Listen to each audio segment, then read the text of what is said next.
খুবই ভালো লাগছে। 3 বছর ধরে আমরা করছি, এই বছর তো আরও অনেকখানি মানে এসকেলেশন হয়েছে। প্রতি বছরই আমাদের একদম প্যাকড ফুল যায় এবং আনফর্চুনেটলি বেশ কিছু লোককে ফেরাতেও হয়। আমরা এই মুহূর্তে চিন্তা করছি, কিন্তু বিড়লা সভাগার থেকে সরতেও ইচ্ছে করছে না, কারণ এত সুন্দর একটা অ্যাটমসফিয়ার হয় এখানে।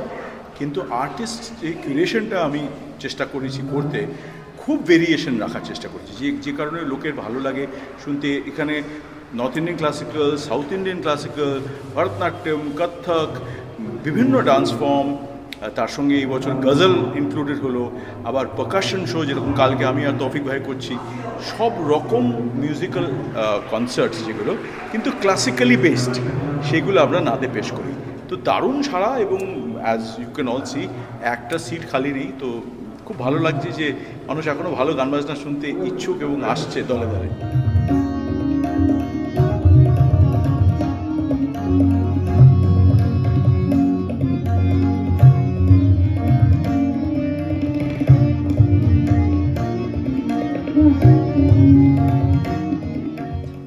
ভালো, আমি এর আগেও বাজিয়েছি ওর এই নাদ প্রোগ্রামে, তবলা সোলো বাজিয়েছি, গত বছর না তার আগের বছর বাজিয়েছি।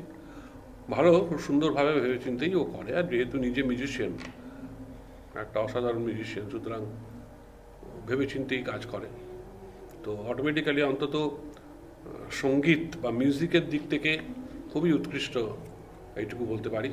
নাদ ভালো ভালো কাজ করে এবং বাজিয়েও খুব ভালো লাগলো। আজকে অনেক একদম হাউস প্যাকড ছিল, খুব ভালো লাগলো।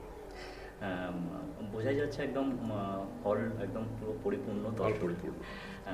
তো এই যে এত সুন্দরভাবে দর্শকরা যে এখানে এসে শুনছেন, কলকাতা মানেই সঙ্গীত প্রিয় দর্শকরা রয়েছেন। হ্যাঁ, কি বলবো না, কলকাতা তো দর্শকরা, শ্রোতা দর্শকরা সবসময় তারা অনেক উঁচু স্থান মেনটেন করে।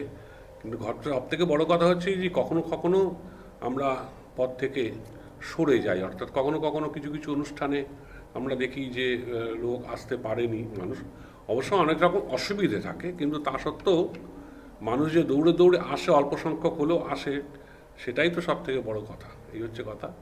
আজকেই যেমন প্রোগ্রামের সমস্ত দিক থেকেই বোধহয় অনুকূল, কোনো অসুবিধে কিছু নেই, কমিউনিকেশান থেকে আরম্ভ করে সব কিছু, সেই জন্য আজকে একদম প্রচুর মানুষ আছে। আর খুব একটা রাতও হয়নি, খুব টাইমলি সব কিছু চলছে, সেই জন্য মানুষ এখনও পর্যন্ত বসেও আছে, গান বাজনা শুনছে। তো এটাও একটা কারণ। তবে কলকাতার শ্রোতা ওয়ান অফ দি বেস্ট, এটা নিশ্চয়ই বলা যায় এবং সবাই জানে। আজকে এত সুন্দর একটা অনুষ্ঠান হচ্ছে, এত সুন্দরভাবে কলকাতায়, এবার নিয়ে সম্ভবত 3 বছর, কেমন লাগছে? সবথেকে বড় কথা তো এই অনুষ্ঠানটা এমন একজন মানুষ কিউরেট করছেন, বিক্রম ঘোষ, যিনি আমার বড় দাদা এবং যিনি কলকাতার গান বাজনার এই যে একটা মাহল যাকে হিন্দিতে বলে, সেটা এত সুন্দরভাবে বেঁধে রেখেছেন, ধরে রেখেছেন। এবং কুমার বোস, পণ্ডিত কুমার বোসের মতো লেজেন্ডারি আর্টিস্ট থেকে শুরু করে একদম নতুন যারা ট্যালেন্ট, এটা এত সুন্দর একটা ইনক্লুসিভ ফেস্টিভ্যাল। এবং আমার দেখে ভালো লাগছে যে কলকাতার অডিয়েন্স, যেটা আমরা এত ছোটোবেলা থেকে জেনে এসেছি, শুনে এসেছি, কলকাতার অডিয়েন্স এত ডিসার্নিং, তারা গান বাজনা বোঝেন, একদম পিন ড্রপ সাইলেন্স আলাপের সময়। তো আমার খুবই আজকে একটু মানে একটু ইমোশনালি হয়ে পড়েছি আমি, যে কারণ নিজের শহর কলকাতা, যদি আমি 10 বছর এখন কলকাতায় থাকি না, কিন্তু যত কলকাতা এখনও বাড়ি, এখনও ঘর বাড়ি, তো খুবই একটা অন্যরকম ইমোশন আমি ফিল করছি। কলকাতায় এসে কেমন লাগছে? কলকাতায় তো যতবার আসি, কলকাতার যাতায়াত চলতেই থাকে। আমার বাবা মা এখানে থাকেন, আমার ছেলে এখানে এখন পড়াশুনো করছে কলকাতায়, তো সেই জন্য আমার যাতায়াত চলতে থাকে। এবং কলকাতার সঙ্গে কিছু কিছু নস্টালজিয়া, যেরকম আজকে যখন গড়িয়াহাটের মোড় এলাম, অনেক বছর বাদে গড়িয়াহাটের মোড় এলাম। অনেক সময় হয় আমরা এখন সাউথ সিটিতে থাকি, ওইখানে সাউথ সিটিতে গেলাম, ওখান থেকে হয়তো প্রোগ্রাম যেখানে সেখানে গেলাম, কলা মন্দির, রবীন্দ্র সদন, নজরুল মঞ্চ ইত্যাদি করে ফেরত চলে গেলাম। কিন্তু এবার গড়িয়াহাটের মোড়টা দেখে একটা অদ্ভুত কলেজ লাইফের কথা মনে পড়লো, যখন আসতাম এখানে হয়তো তো এই ধরনের নস্টালজিয়া, গতবার আমি যখন এসেছিলাম গত বছরে, তখন আমি আমার কলেজ প্রেসিডেন্সি কলেজে গিয়ে ঘুরে এসেছিলাম। এখন প্রেসিডেন্সি কলেজ অ্যালামনাই অ্যাসোসিয়েশনের প্রোগ্রাম হচ্ছে বম্বেতে, 13ই এপ্রিল বাজাচ্ছি। তো কলকাতার সঙ্গে অনেক স্মৃতি এমন জুড়িয়ে আছে। আমি ইনফ্যাক্ট কলকাতা ছেড়ে যখন বম্বে থাকতে শুরু করি বছর দশেক আগে, তার ঠিক আগে একটা কলকাতা অ্যানথেম বানিয়েছিলাম আমি, একটা অ্যানথেম সং।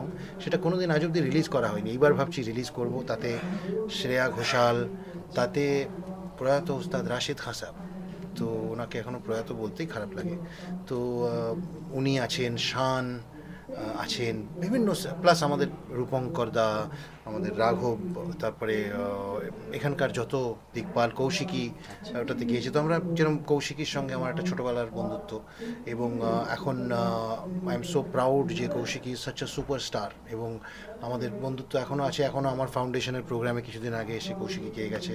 অজয় কাকু আমার গুরু, কালকে আমি দিল্লিতে প্রোগ্রাম করলাম, তখন তার আমার বাজনার পরে অজয় কাকুর।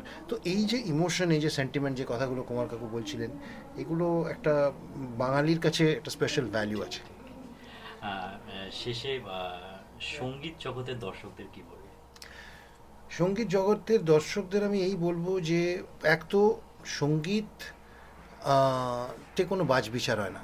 সঙ্গীত সমগীত কথাটার সমাস যখন করা হয়, যে আর্টিস্ট আর অডিয়েন্স একটা কমিউনিয়ন, একসঙ্গে হয়ে যাচ্ছেন, এইরকম একটা প্রসেস। তো আপনারা যখনই সঙ্গীত শুনবেন, যে সঙ্গীতই শুনুন না কেন, সঙ্গীতের মধ্যে একটা কিছু উপলব্ধি হওয়ার দরকার। সঙ্গীত শুড টেক ইউ সামওয়্যার, এইরকম সঙ্গীত শুনুন। এবং সঙ্গীতে আরেকটা জিনিস খুব ইম্পর্টেন্ট, সঙ্গীতে ফ্রেশনেস দরকার। যে ঠিক যেরকম পুরাতন ওই গান আছে, আমি নূতনের অভিলাষী, তো নতুন নতুন ট্যালেন্ট, এত ট্যালেন্ট আছে কলকাতা শহরে, পশ্চিমবাংলায়, ভারতবর্ষের বিভিন্ন জায়গায়। আপনারা সবার গান বাজনা শুনুন, এইটাই আমার মেসেজ।